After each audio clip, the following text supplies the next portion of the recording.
At 9:02 on the morning of February 19th, 1945, Corporal Tony Stein charged across black volcanic sand on Iwo Jima, firing a weapon his commanding officer had ordered him to leave on the ship. The Stinger, a machine gun built from scrap metal and aircraft parts. A weapon his fellow Marines called a death trap. 23 years old. Dayton machinist. 0 confirmed kills. The Japanese had fortified Iwo Jima with 450 pillboxes. In the past 3 hours, they had killed 2,400 Marines trying to push inland from Green Beach. Stein was about to prove every expert wrong. The volcanic sand was black, loose, and deep. Marines stumbled off landing craft and immediately sank ankle deep. Bullets snapped past. Mortars exploded. Men went down. Stein made it to the first terrace and dropped behind it. Around him, Marines were pinned down by Japanese machine gun fire from fortified positions inland. A pillbox about 150 yards up the beach was cutting down Marines as they advanced. Concrete bunker, small firing slit, machine gun visible inside. This was what the Stinger was built for. Stein set up the bipod, aimed at the pillbox's firing slit, and pulled the trigger. The Stinger roared. 1,200 rounds per minute. Tracer rounds, every 5th bullet streaking toward the target. The burst lasted 5 seconds, maybe 100 rounds. The concrete around the firing slit exploded in chips and dust. The Japanese machine gun inside went silent. Marines nearby stared. They wanted to know what the hell that thing was. Someone shouted that Stein had some kind of machine gun. 3 weeks earlier, Captain Harrison Roberts had stood at a firing range at Camp Tarawa, Hawaii, watching Tony Stein demonstrate this exact weapon. Roberts didn't see innovation. He saw a liability. Roberts wanted to know what the hell Stein was firing. Stein had just finished firing the Stinger at targets 300 yards out. He explained it was a modified aircraft gun, an ANM-2 Browning, built from salvaged parts. Roberts walked closer, examining the weapon with disgust. He noted it wasn't Marine Corps issue. Stein acknowledged that, but explained it was effective. 1,200 rounds per minute, handheld, no tripod required. Roberts pointed out there was no cooling jacket. He wanted to know what would happen when the barrel overheated in combat.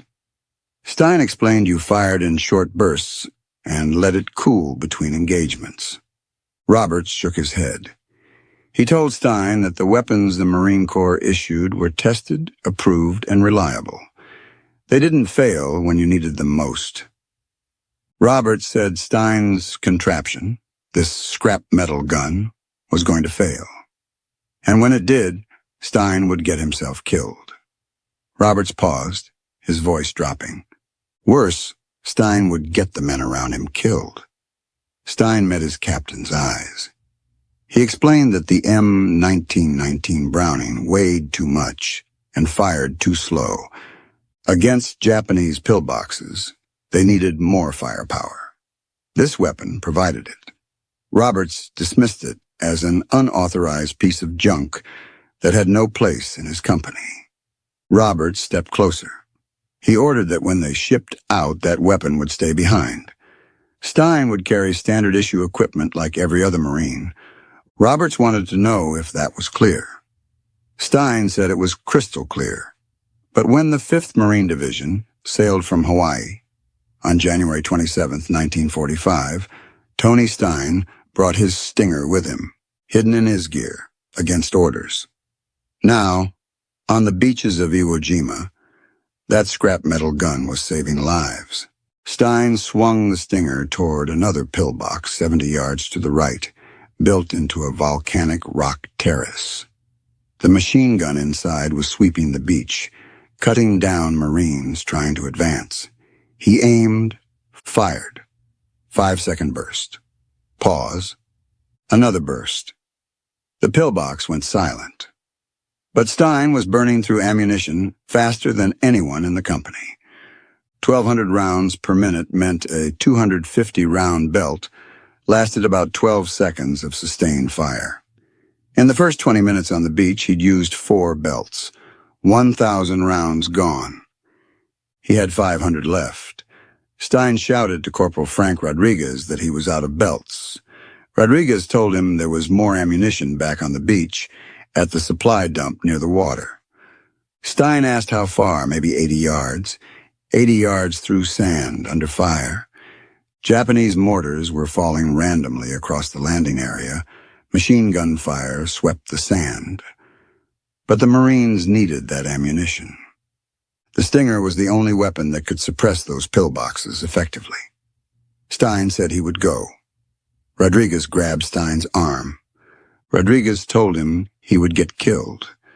Stein said they would all get killed if they stayed pinned there. He needed more ammunition. Stein didn't wait for permission. He left the Stinger with Rodriguez, too heavy to carry on a run, took only his rifle, and started running back toward the beach. The volcanic sand pulled at Stein's boots. He stumbled, caught himself, kept moving. A mortar round exploded 20 yards to his right. Shrapnel whined past. He reached the supply dump.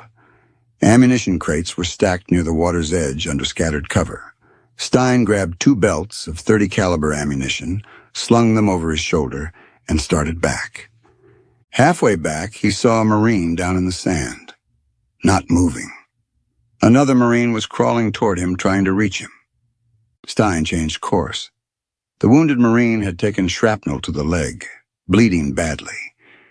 The other Marine was trying to drag him to cover, but wasn't strong enough. Stein grabbed the wounded man under the arms. He told the other Marine he had him. Together they dragged him back to the terrace where Rodriguez waited. A corpsman took over. Stein grabbed the Stinger and loaded a fresh belt. Total time for the run, maybe 4 minutes. He'd brought back ammunition. He'd brought back a wounded Marine. And he was about to do it again. Over the next 6 hours, Tony Stein made 8 trips back to that supply dump. 8 times running through Japanese fire. 8 times bringing back ammunition. 8 times carrying a wounded Marine to safety. He destroyed 5 pillboxes, killed at least 20 Japanese soldiers, and kept the Stinger firing when every expert said it would fail. If you want to see how this scrap metal gun, that wasn't supposed to work, changed Marine Corps tactics forever, please hit that like button. It helps us share more forgotten stories like this, and please subscribe if you haven't already. Back to Tony Stein. The story of the Stinger began 9 months earlier on Bougainville, October 1943. The 1st Parachute Battalion was fighting a grinding campaign against Japanese forces dug into jungle positions. The fighting was brutal. Close-range firefights, ambushes, counterattacks through dense vegetation. The Marines needed firepower. They needed it fast, portable, and overwhelming. The standard-issue weapons weren't cutting it. The M1919 Browning machine gun was effective, but weighed 31 pounds without ammunition. You needed a crew to move it. You needed time to set up. The Browning automatic rifle was lighter, but fired only 550 rounds per minute. Good for suppression, but not enough to shred a Japanese position. The Thompson submachine gun was handheld, but only effective at close range.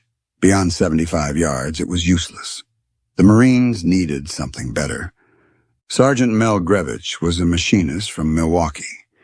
He'd worked in tool and die shops before the war. He understood metal, tolerances, stress points. Grevich saw the same problem everyone else saw. Conventional weapons weren't adequate for jungle warfare against fortified positions, but unlike everyone else, he had the skills to build a solution. One evening in late October, Grevich was near the airfield on Bougainville. A Marine Corsair had crashed on the runway during takeoff. The pilot had escaped uninjured, but the plane was wrecked. Salvage crews were stripping useful parts. Grevich walked over to watch, and that's when he saw it. The ANM-2 Browning machine gun mounted in the Corsair's wing. aircraft version of the .30 caliber, 1,200 rounds per minute. Lighter than the M1919 because it didn't need the same heavy mounting system, designed to fire from vibrating, moving aircraft. But no cooling jacket, no tripod. Not designed to be handheld. Grevich stood there staring at that gun, and an idea formed. What if you could mount that aircraft gun on something stable enough to fire from the shoulder or bipod? What if you stripped away the aircraft mounting hardware and adapted it to ground use? What if you could give a Marine the firepower of an aircraft gun? Grevich asked the salvage crew if he could have the gun. They looked at him like he was crazy. They wanted to know what he planned to do with it. Grevich said he wanted to try something. The crew shrugged. As far as they were concerned, the gun was scrap. Take it if you want it. Grevich took it. He brought in Private First Class John Little, another machinist who understood fabrication. Together, they worked on that gun every spare moment they had. They stripped the aircraft gun down to its core components, removed the mounting brackets, removed the charging system designed for aircraft use. They needed a stock, something to absorb recoil and allow handheld firing. Grevich found a broken M1 Garand, a rifle that had been damaged in combat and marked for disposal. He cut the stock and modified it to fit the aircraft gun. They needed a trigger system. The aircraft gun had a solenoid trigger designed to be fired electrically from the cockpit. Grevich adapted a manual trigger from a Browning automatic rifle. Simple mechanical linkage. They needed a way to control recoil. Aircraft guns were mounted solidly in wings. They didn't need recoil mitigation. Grevich welded a bipod assembly from salvaged parts, heavy steel legs that could dig into sand or dirt. They needed a sighting system. Aircraft guns didn't have sights because pilots used gun sights mounted in the cockpit. Grevich fabricated simple iron sights from sheet metal. Basic. Functional. Nothing fancy. By mid-November 1943, the weapon was complete. It looked frankly terrible. Mismatched parts, visible welds, a rifle stock attached to an aircraft gun. One Marine looked at it and called it Frankenstein's monster. Another called it the Stinger because it looked like something cobbled together but might actually hurt. The name stuck. Grevich took the Stinger to a makeshift firing range behind the camp. He loaded a belt of .30 caliber ammunition, set up the bipod, aimed at a target 50 yards out, pulled the trigger. The Stinger roared. The rate of fire was insane. 1,200 rounds per minute meant 20 rounds per second. The burst lasted 2 seconds. 40 rounds downrange. The target, a section of Japanese fortification they'd captured and dragged back for training, disintegrated. Grevich checked the weapon. No jams, no mechanical failures. The barrel was hot, but not dangerously so. The bipod had held steady. The recoil was manageable. It worked. The Stinger actually worked. Word spread through the 1st Parachute Battalion. Marines came to watch Grevich fire it. Some were impressed. Others were skeptical. They pointed out the gun had no cooling jacket. It would overheat. They pointed out it burned through ammunition too fast. You'd run out of belts in minutes. They pointed out it was cobbled together from salvaged parts. Something would break under sustained combat use. Grevich listened to all of this. Then he said something that would become his standard response to skeptics. The weapon worked now. He'd modify it if problems came up in combat. But for now, it did what he needed it to do. Give a single Marine the firepower of a crew-served weapon. Grevich decided to build more. Over the next few weeks, he and Little built 5 additional Stingers, 6 total. They needed Marines who could handle the weapons, Marines with machine gun experience, Marines who understood the mechanics.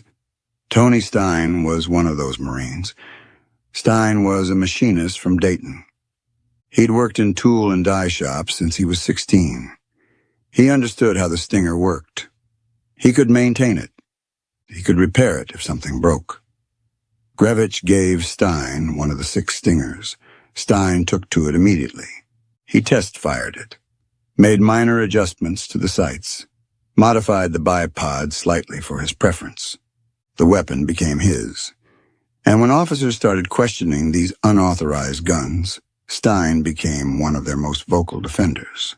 When the 1st Parachute Battalion rotated back to Hawaii in early 1944, the 6 Marines with Stingers brought them along. They'd field-tested the weapons during the final weeks on Bougainville, used them in combat engagements. The Stingers had performed exactly as designed. High rate of fire, devastating effect on Japanese positions, no mechanical failures. But bringing unauthorized weapons back to Camp Tarawa meant dealing with officers who hadn't seen them in action, officers who only saw regulations. First Lieutenant James Caldwell was the company's executive officer. He saw the Stingers during a weapons inspection in late January 1944. Caldwell wanted to know what the hell those were. The Marines explained they were modified aircraft guns built on Bougainville, used in combat. They worked. Caldwell examined the weapons like they might explode. He noted they weren't Marine Corps issue. The Marines acknowledged that. Caldwell wanted to know if they understood that carrying unauthorized weapons violated regulations. They said they understood. But the weapons had proven effective in combat. They provided firepower that standard weapons couldn't match. Caldwell told them that effectiveness didn't matter if the weapons failed when they needed them most. He told them that improvised weapons had no place in a Marine company. The Marine Corps issued tested, reliable equipment for a reason. Caldwell ordered the Marines to disassemble the weapons and dispose of the parts. They would carry standard-issue equipment. Nothing else. Stein asked if he could demonstrate the weapon's effectiveness first. Show Caldwell what it could do. Caldwell considered this. Finally, he agreed. One demonstration. If the weapons failed, they would be disassembled immediately. 2 days later, the Marines demonstrated the Stingers at the Camp Tarawa firing range. Caldwell watched. So did Captain Roberts. So did half the company. They set up a series of targets at various ranges. 50 yards, 100 yards, 200 yards, 300 yards. Each Marine fired bursts at the targets, short, controlled bursts, 2 to 3 seconds each. Every target was destroyed. The 50-yard targets were obliterated. The 300-yard targets took multiple bursts, but were still effectively suppressed. They reloaded, fired again. The weapons never jammed. The barrels heated up but never reached dangerous temperatures. The bipods remained stable. When the demonstration ended, they had fired approximately 800 rounds per weapon. 0 malfunctions. The Marines watching were impressed. Caldwell and Roberts were not. Roberts approached Stein after the demonstration. He acknowledged the weapon performed well under controlled conditions, but controlled conditions weren't combat. In combat, things went wrong. Weapons jammed. Parts broke. And when that happened with standard-issue equipment, you could get replacement parts. You could get repairs from armorers. What would they do when these cobbled-together guns broke in the middle of a firefight? Roberts wanted to know. Stein said he would fix it. He'd helped refine it. He could repair it. Roberts shook his head. He told them that repairing weapons in combat wasn't how Marines operated. They operated as units with standardized equipment. When one Marine's weapon failed, another Marine could hand him a spare. When ammunition ran low, you could redistribute from other squads. The Stingers broke all of that. They used .30 caliber aircraft ammunition in belts that no other weapon in the company used. They required specialized maintenance that only a few men could perform. If those men went down, the weapons became useless. Roberts made his decision. The Stingers would not deploy with the company. They were too much of a liability. When they shipped out for the next operation, wherever that was, the scrap metal guns would stay behind. That was an order. The Marines said they understood. But Roberts could see in their eyes that they didn't agree. Over the next 6 months, the Marines with Stingers made improvements to the weapons. They couldn't prevent the order to leave them behind. But they could make sure they worked better when they inevitably brought them anyway. The cooling problem was real. After sustained firing, the barrels heated to temperatures that could cause malfunctions.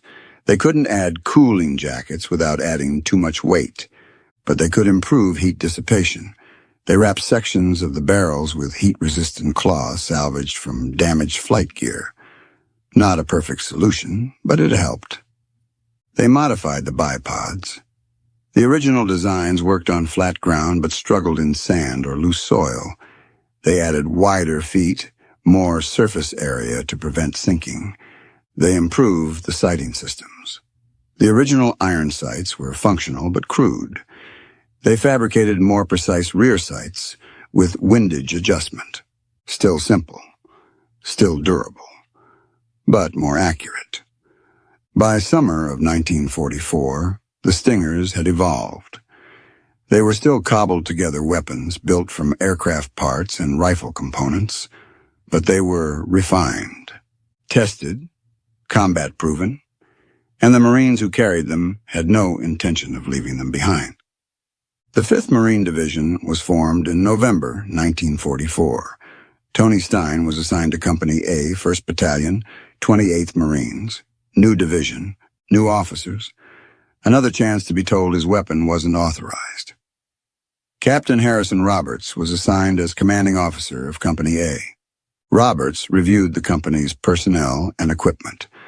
When he got to Corporal Stein, he saw the notation in Stein's file. Demonstrated unauthorized weapon. Ordered not to deploy with non-standard equipment. Roberts called Stein to his office. He wanted to see this weapon everyone had been talking about. Stein brought the Stinger. Roberts examined it carefully. He asked about its specifications, rate of fire, ammunition type, weight, effective range. Stein answered every question. Roberts asked about field reliability. Stein explained he'd used it on Bougainville. Multiple combat engagements, 0 malfunctions. Roberts nodded slowly. Then he said the same things every other officer had said. It wasn't tested, it wasn't approved. It created logistical complications. When they deployed, it would stay behind. Stein said he understood. But this time, Roberts added something else. He told Stein he admired the craftsmanship. It was a well-built weapon. In different circumstances, it might be exactly what they needed. But these were the circumstances they had. Regulations mattered. Standardization mattered. The Stinger would not deploy. Roberts dismissed Stein. As Stein left, Roberts looked at the weapon one more time. Part of him knew Stein was right. The Stinger could provide firepower they would need. But part of him also knew that allowing Marines to carry unauthorized equipment opened a door that shouldn't be opened. If these 6 could bring their cobbled-together guns, why couldn't others modify their equipment? Where did it end? Roberts made the same choice every officer before him had made. The safe choice. The choice that followed regulations. On January 27, 1945, the 5th Marine Division sailed for Iwo Jima. Tony Stein was on that ship. So was the Stinger, hidden in Stein's gear, wrapped in canvas, disassembled to avoid detection during equipment inspections. Stein had decided months ago that if he was going into combat, he was going with the weapon he trusted most. Regulations could go to hell. Iwo Jima was 8 square miles of volcanic rock in the middle of the Pacific Ocean. The Japanese had been fortifying it for 8 months. 450 pillboxes, 13,000 defenders, miles of tunnels connecting underground positions, every approach covered by interlocking fields of fire. The American plan was straightforward. 3 Marine divisions would land on the eastern beaches. They would push inland. Secure Mount Suribachi on the southern tip. Take the airfields.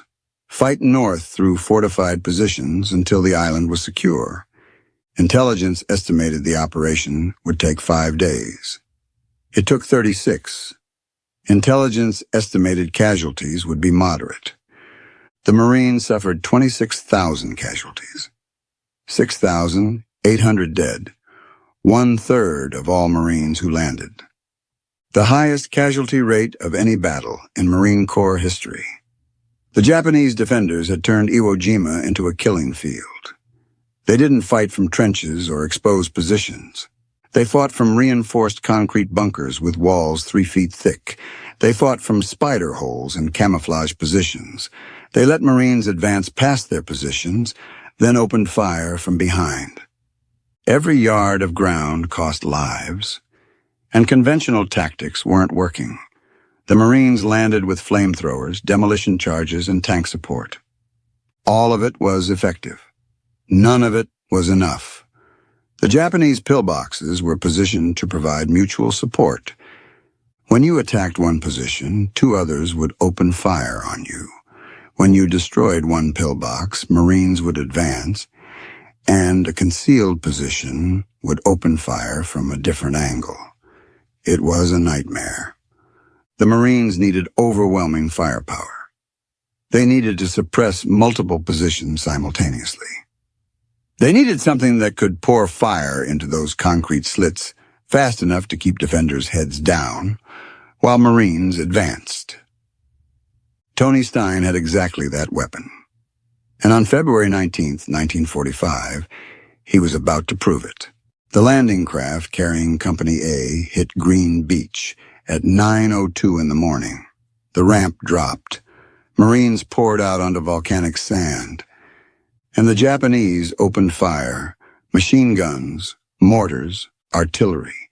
The beach erupted in explosions and bullets. Marines went down immediately.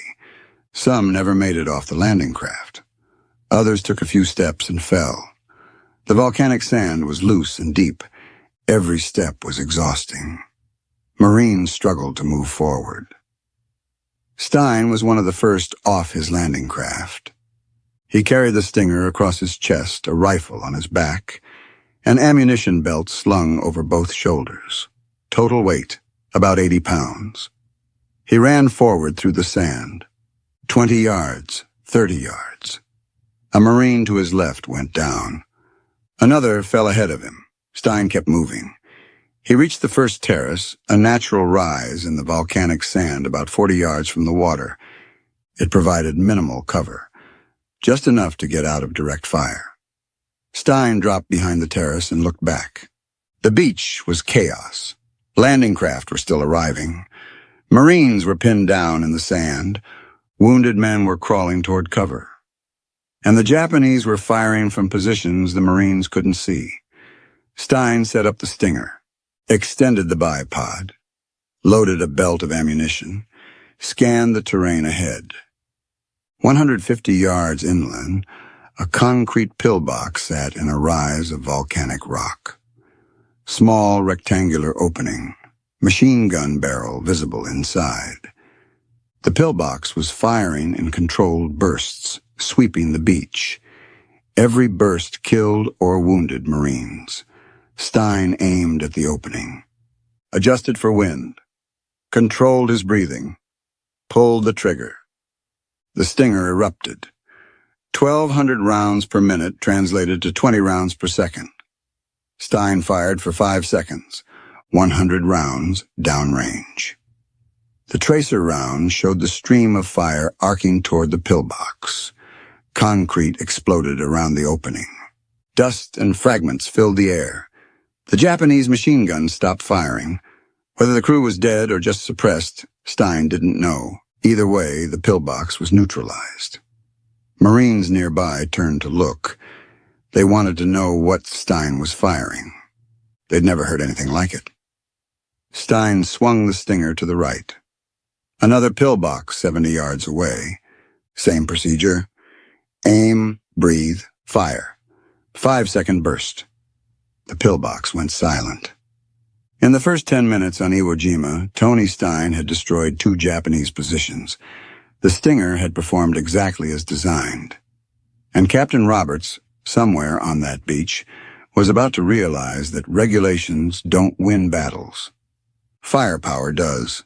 By 9:30, Stein had fired 6 belts of ammunition, 1,500 rounds.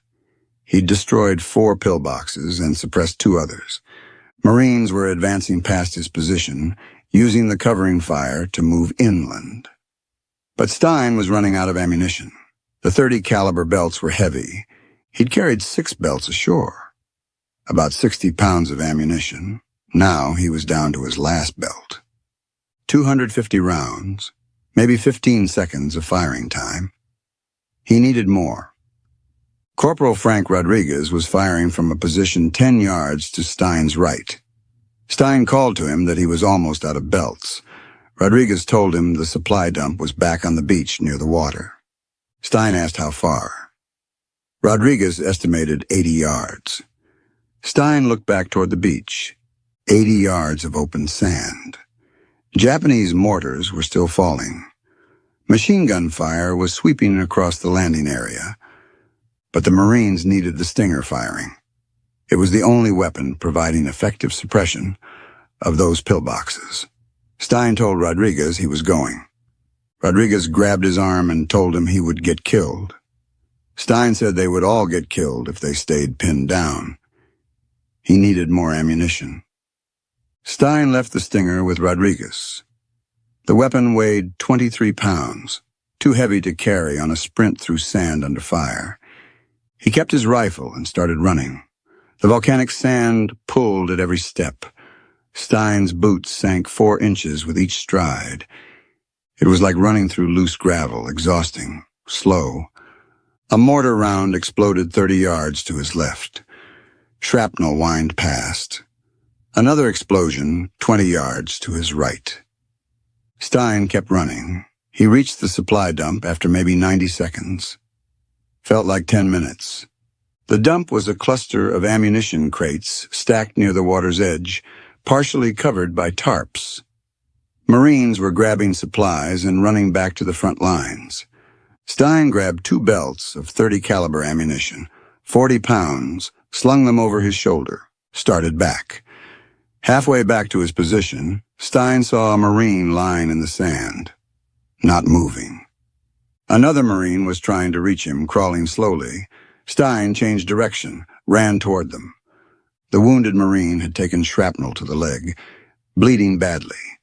The other Marine was trying to drag him, but couldn't manage the weight. Stein dropped the ammunition belts, grabbed the wounded man under the arms, told the other Marine he had him. Together they dragged the wounded man back toward the terrace. It took 2 minutes.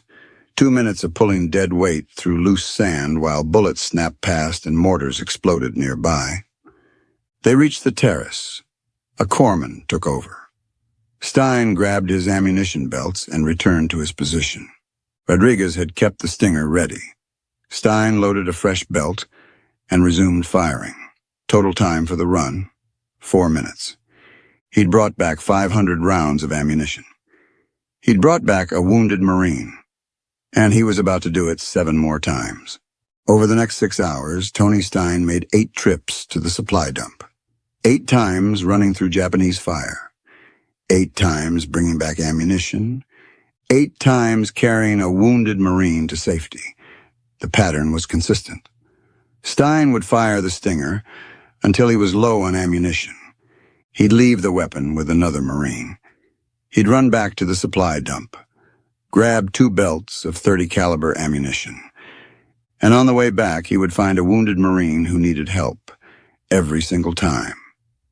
The second run, Stein carried a Marine who'd been hit by mortar fragments, both legs wounded, couldn't walk. Stein dragged him back to the aid station. The third run, Stein found a Marine who'd been shot through the shoulder, in shock, disoriented. Stein got him to his feet and half-carried him back. The fourth run, Stein found 2 Marines pinned down by machine gun fire. One was wounded. The other was trying to provide covering fire. Stein helped them both back. By the 5th run, Marines on the beach had started to recognize Stein.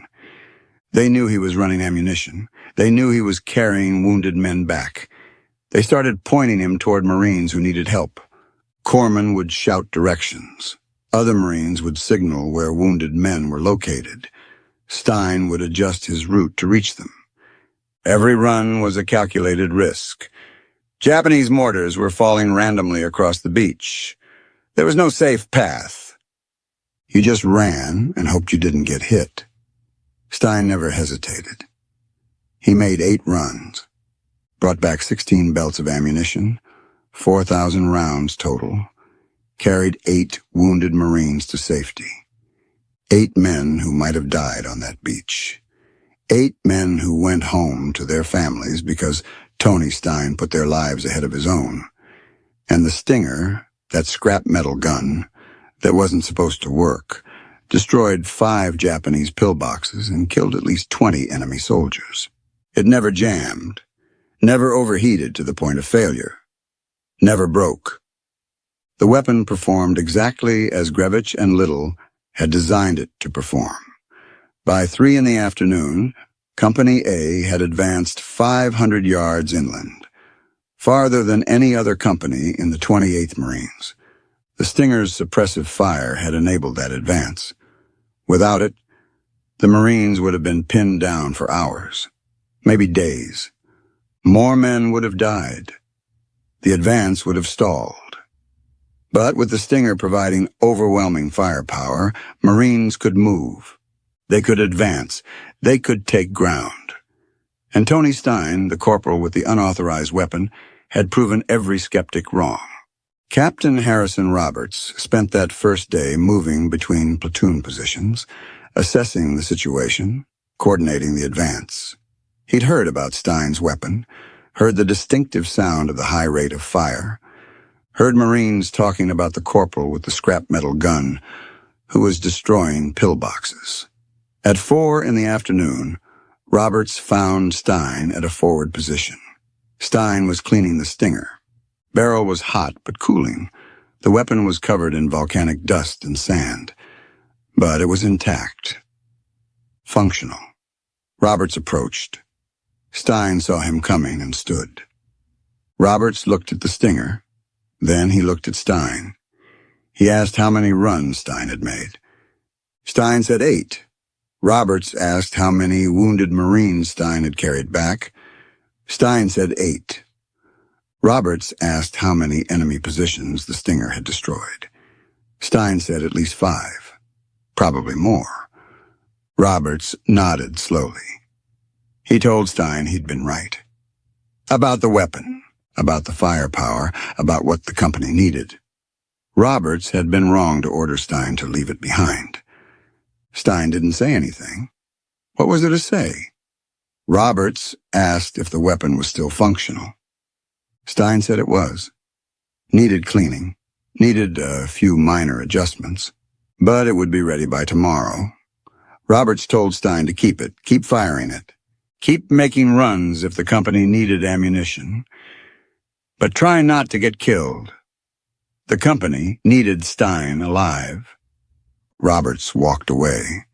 That was the closest thing to an apology Stein would get. But it was enough. The Stinger was no longer unauthorized. It was now an essential weapon. And Tony Stein was no longer a corporal with a death wish. He was a Marine who'd found a way to save lives when conventional weapons couldn't. The fighting on Iwo Jima continued for 9 more days. Tony Stein used the Stinger throughout late February. He destroyed additional pillboxes, killed more enemy soldiers, made more runs for ammunition. The Stinger became famous within the 28th Marines. Other companies wanted weapons like it. Armorers asked if they could build more. The problem was parts. There were no more aircraft guns to salvage, no time to manufacture new weapons, and by early March, the fighting had moved inland to terrain where the Stinger was less effective: hills, ravines, close-range combat in volcanic rock formations. The Stinger was built for suppressing fixed positions at medium range. In close combat, it was too heavy, too unwieldy. Stein started leaving it behind for certain missions. On February 28th, Stein led a patrol to scout Japanese positions near Hill 362. He carried a rifle, not the Stinger. The patrol encountered a Japanese machine gun position. Stein maneuvered to flank it. He and several other Marines attacked. The position was neutralized. But during the firefight, Stein was hit. A Japanese bullet struck him in the shoulder. Not life-threatening, but serious enough to require medical attention. Stein was taken to the beach aid station. He spent the rest of the day there. Doctors told him he should rest. Stein refused. His company was still fighting. He wasn't staying behind. By evening, Stein was back with Company A. His shoulder was bandaged. Movement was painful, but he could still fight. He picked up the Stinger, made sure it was clean, made sure it was functional, and prepared for the next day's operations. March 1st, 1945. The 28th Marines had been in continuous combat for 11 days. Every Marine in the regiment was exhausted. Every unit was under strength. Company A had started the battle with 215 men. By March 1st, they had 160 effectives, 55 casualties, dead, wounded, or evacuated. The regiment was still fighting for control of Hill 362, a volcanic ridge in the north-central part of the island. Japanese defenders had fortified it with interlocking positions, caves, tunnels, hidden firing points. Every yard of progress cost lives. On the morning of March 1st, Company A was ordered to send a patrol to scout enemy positions. Intelligence indicated Japanese machine gun emplacements on the approaches to the hill. The patrol needed to locate them, assess their strength, report back. Stein volunteered to lead the patrol. He took 18 other Marines, 19 men total. They moved out at 0800 hours. The patrol moved cautiously through volcanic rock formations. Every ridge could hide enemy soldiers. Every cave could contain a machine gun nest. They advanced slowly, checking terrain, watching for movement. At 0915, they spotted the first machine gun position, concealed in rocks about 70 yards ahead. The gun was positioned to cover the main approach to the hill. Stein signaled for the patrol to halt. He studied the position, counted at least 3 enemy soldiers visible, probably more inside the rocks. The patrol needed to get closer. Assess the full defensive layout. Stein signaled for the patrol to advance. They moved forward in short rushes. Cover to cover. At 0930, when they were 50 yards from the position, the Japanese opened fire. The machine guns swept the patrol's position. 2 Marines went down immediately. The rest dove for cover. Stein returned fire with his rifle. The patrol was pinned down. The machine gun had them in a crossfire with another position they hadn't spotted. Stein realized they were in a kill zone. Multiple interlocking positions.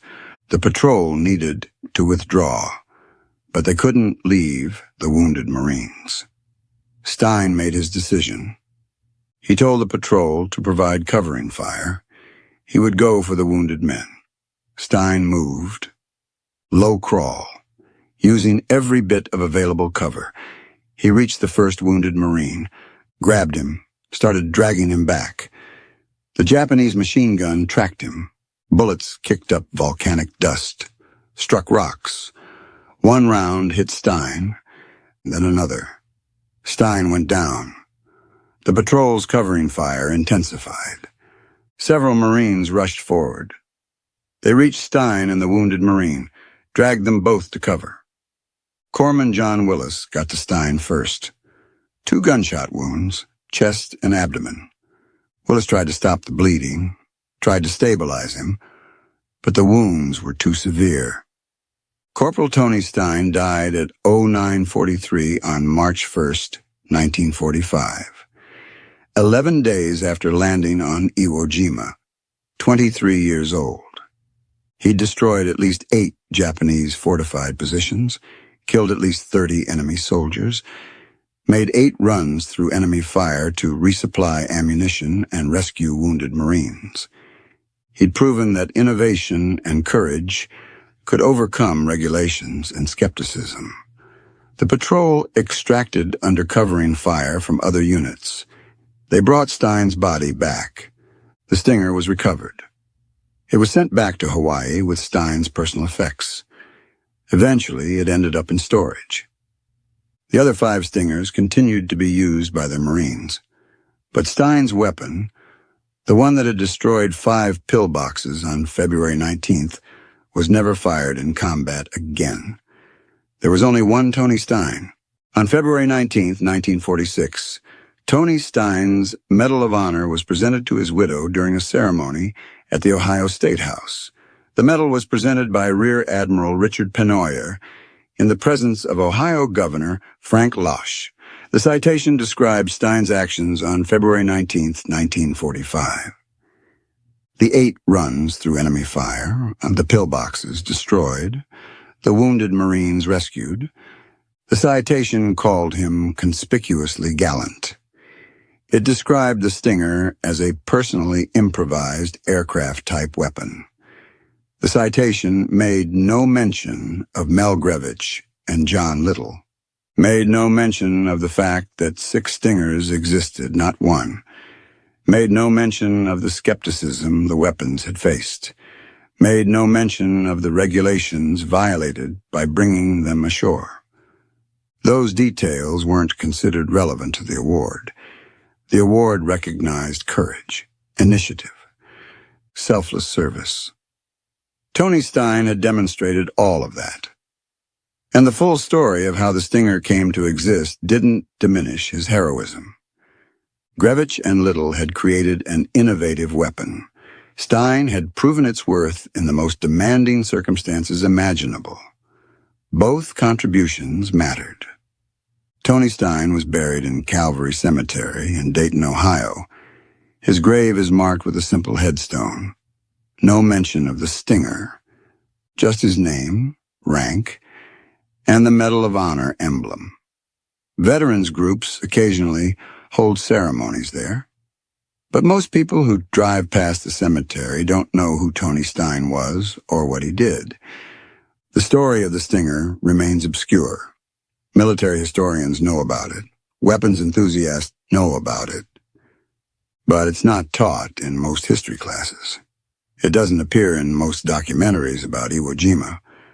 The famous image of the battle is the flag raising, not a machinist from Dayton with an improvised machine gun.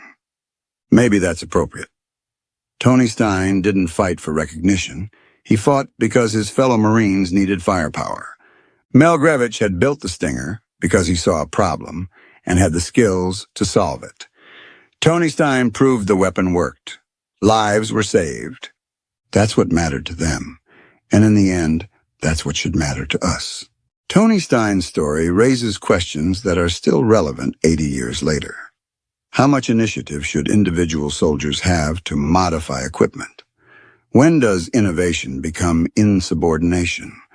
When should commanders override regulations to allow effective but unauthorized solutions? The military operates on standardization for good reason. Interchangeable parts, consistent training, reliable performance. When every soldier uses the same weapon, ammunition, and tactics, logistics become simpler and units operate more predictably. The Stingers violated that principle. They required specialized ammunition allocation, They needed custom maintenance. They couldn't be used by anyone who hadn't trained with them specifically. But they worked. And in combat, that matters more than regulations. The tension between standardization and innovation is inherent in military operations. Rules exist to prevent chaos, but following rules can lead to defeat if the rules don't account for battlefield realities. Mel Grevich and John Little understood this. They saw that conventional weapons weren't adequate against Japanese pillboxes. They had the skills to build a solution. Tony Stein understood this too. He had the courage to use that solution, even when ordered not to. That combination saved lives. The modern military tries to balance regulation with innovation. Special operations units allow more equipment customization. Individual soldiers can request specific gear. Field modifications are sometimes authorized, but it's a controlled process. You can't just weld together an aircraft gun and a rifle stock anymore. Maybe that's necessary. Modern weapons are complex. They're tested extensively. Unauthorized modifications can cause catastrophic failures. But something is lost when you eliminate all individual initiative. Grevich, Little, and Stein saw gaps between what the military provided and what combat required. They filled those gaps. Not by waiting for approval, not by submitting requests through proper channels, by building what was needed with their own hands, and by having the courage to use it. That's the lesson. Not the specific weapon, not the technical details, but the principle. When lives are on the line and conventional solutions aren't working, individual initiative can make the difference between survival and death. Tony Stein made that difference. The Stinger was his tool. Courage was his method. Saving lives was his goal. And in the end, that scrap metal gun, mocked and dismissed and nearly banned, helped win one of the most important battles in American history. The skeptics were wrong. Grevich, Little, and Stein were right. And 80 years later, that's a lesson still worth learning. Because the next war won't be won by committees. It'll be won by men and women like them, who see a problem, build a solution, and have the courage to use it, even when everyone tells them they're wrong. If this story moved you the way it moved us, do me a favor. Hit that like button right now. Every single like tells YouTube to show this story to more people. And these stories need to be told. Hit subscribe and turn on notifications. We're rescuing forgotten stories from dusty archives every single day. Stories about Marines who proved themselves with skill and courage. Real people. Real heroism. Drop a comment right now and tell us where you're watching from. Are you watching from the United States, United Kingdom, Canada, Australia? Our community stretches across the entire world. You're not just a viewer. You're part of keeping these memories alive. Tell us your location. Tell us if someone in your family served. Tell us if you've heard stories like Tony Stein's. Just let us know you're here.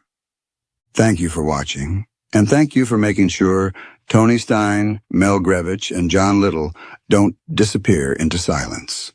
These men deserve to be remembered, and you're helping make that happen.